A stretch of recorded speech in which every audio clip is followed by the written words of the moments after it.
બનાસકાંઠામાં બુટલેગર અને પોલીસ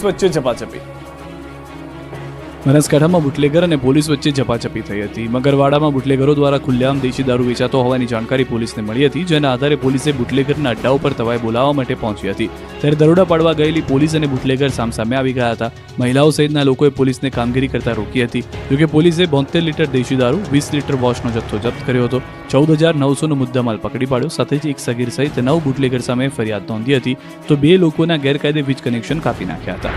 આ બાજુ રાજકોટના જેતપુરમાં દારૂબંધીના ધજાગરા ઉડ્યા હતા। ખુલ્લેઆમ દેશી દારૂના વેચાણ થતું હોવાનો વિડીયો વાયરલ થયો છે। દ્રશ્યોમાં જોઈ શકાય છે કે જેતપુરના ચાપરાજપુર રોડ પર દારૂનું ધૂમ વેચાણ થઈ રહ્યું છે। કેબિનોની આડમાં દેશી દારૂનું ધૂમ વેચાણ થઈ રહ્યું છે। કોઈ દારૂ લઈ રહ્યું છે। હવે પોલીસ ગેંગ્સ ઓફ ગુજરાતની કમર ભાંગશે, ગુંડાઓ પર પોલીસની તવાઈ।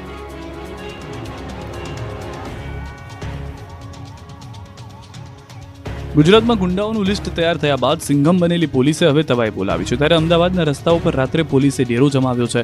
અમદાવાદની ઝોન 2 પોલીસે નાઇટ કોમ્બિંગ કરતા ગુંડાઓ સીધા દોડ થઈ ગયા છે।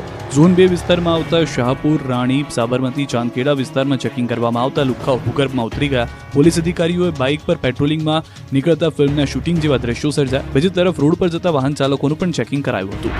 સુરત શહેર પોલીસે પણ સપાટો બોલાવ્યો। અલગ અલગ વિસ્તારોમાં સર્ચ ઓપરેશન હાથ ધર્યું। તો ડિંડોલીમાં પોલીસે ડ્રોન મારફતે સર્ચ ઓપરેશન કર્યું। ડિંડોલીમાં 60 કર્મીઓની ટીમે ધામા નાખ્યા। હિસ્ટ્રી શીટરના ઘરમાં દરોડા પાડી માહિતી મેળવી, જેથી ગુનેગારોમાં ફફડાટ ફેલાયો। આ તરફ જામનગરમાં પણ અસામાજિક તત્વોનું આવી બન્યું। પીજીવીસીએલ સાથે પોલીસે દરોડા પાડી વીજ ચોરો પર તવાઈ બોલાવી। 3 નેતાઓના ઘરેથી લાખો રૂપિયાની વીજ ચોરી પકડાઈ હતી। 4 લાખથી વધુની વીજ ચોરી ઝડપાઈ છે। પટણીવાડ, વાધેરવાડા વિસ્તારમાં વીજ ચોરી ઝડપાઈ છે। આ તરફ ભરૂચ પોલીસે 308 અસામાજિક તત્વોની યાદી તૈયાર કરી છે। બુટલેગર નયન ઉર્ફે બોબડાનું વીજ કનેક્શન કાપ્યું છે। બુટલેગરને 3 લાખ રૂપિયા દંડ ફટકાર્યો છે। 18 અસામાજિક તત્વોના ઘરે વીજ કનેક્શનની તપાસ કરવામાં આવી છે। આ તરફ ગીર સોમનાથ પોલીસ દ્વારા 135 ગુનેગારોની યાદી તૈયાર કરી તવાઈ બોલાવાઈ છે। 135 ગુનેગારો પૈકી 25 વિરુદ્ધ અટકાયતી પગલાં લેવાયા છે, જ્યારે કેટલાક ગુનેગારોના ઘરમાં તપાસ હાથ ધરાઈ છે। તપાસ દરમિયાન 3 ગુનેગારોના ઘરમાંથી 5 હથિયાર મળી આવ્યા। બોટલમાં પેટ્રોલ નહીં આપતા ખેડાના પેટ્રોલ પંપ પર છરીઓ ઉડી।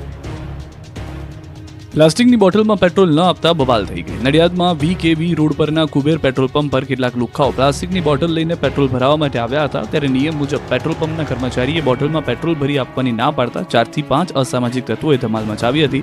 પેટ્રોલ પંપના કર્મચારી સાથે માથાકૂટ કરી હતી। 4 જેટલા લુખ્ખાઓએ ખંજર કાઢીને પેટ્રોલ પંપના કર્મચારી પર હુમલો કરવાનો પ્રયાસ કર્યો હતો। આ બબાલના કારણે પેટ્રોલ પંપ પર પેટ્રોલ ભરાવવા માટે આવેલા વાહન ચાલકો ડરી ગયા હતા।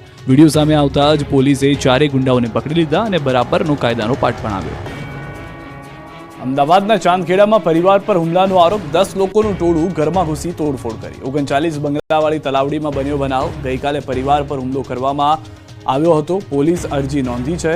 મહિલાઓ સાથે મારામારી કરી સોનાની ચેન તોડી લીધાની અરજીમાં આરોપ છે। માથાભારે ઇસમોએ મકાન ખાલી કરી હિજરત કરવા ધમકી આપી હોવાનો પણ અરજીમાં ઉલ્લેખ કરાયો છે। મકાનમાં તોડફોડ કરી ધમકી પણ આપી હતી।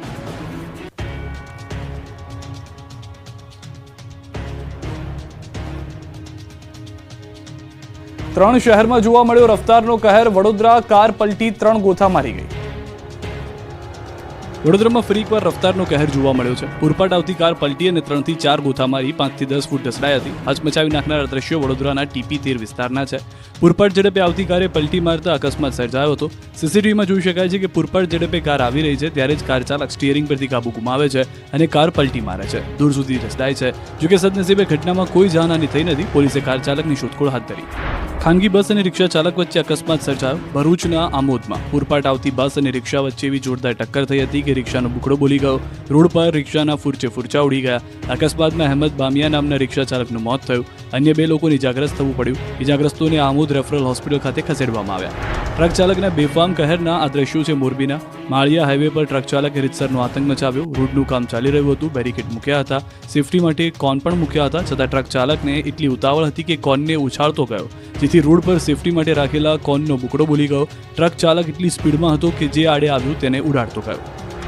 સુરતમાં વધુ એક ટેમ્પાએ લીધો બાળકનો ભોગ। સચિન GIDC વિસ્તારમાં રોડ નંબર 13 પર કંપનીના ગેટ પાસે બાળક સૂતું હતું, ત્યારે બેફામ આવતા ટેમ્પા ચાલકે સૂતેલા બાળક પર ટેમ્પો ચડાવ્યો। 2.5 વર્ષના બાળક પર ટેમ્પો ચડી જતા બાળકનું ઘટના સ્થળ પર જ મોત થયું। બાળકનું મોત થતાં પરિવારમાં આક્રંદ છવાયો। હવે રાજકોટના સ્ટંટબાજને પણ જોઈ લો। જાણે મોતના કૂવામાં પોતાની બાઇક ચલાવતો હોય તે રીતે રોડ પર એક સાથે બાઇક ચલાવી ગોળ ફેરવી, કેસરી પુલ પર બાઇકને ગોળ ફેરવી રીલ્સ બનાવી। ફરી એકવાર અરવલ્લીમાં ઘઉંના ખેતરો ભડકે વળ્યા। યુજીવીસીએલના પાપે ફરી એકવાર અરવલ્લીના ખેડૂતોને મોઢા સુધી આવેલો કોળિયો ગુમાવવાનો વારો આવ્યો છે. ફરી એકવાર તંત્રના કારણે લાખો રૂપિયાના ઘઉં સ્વાહા થઈ ગયા છે.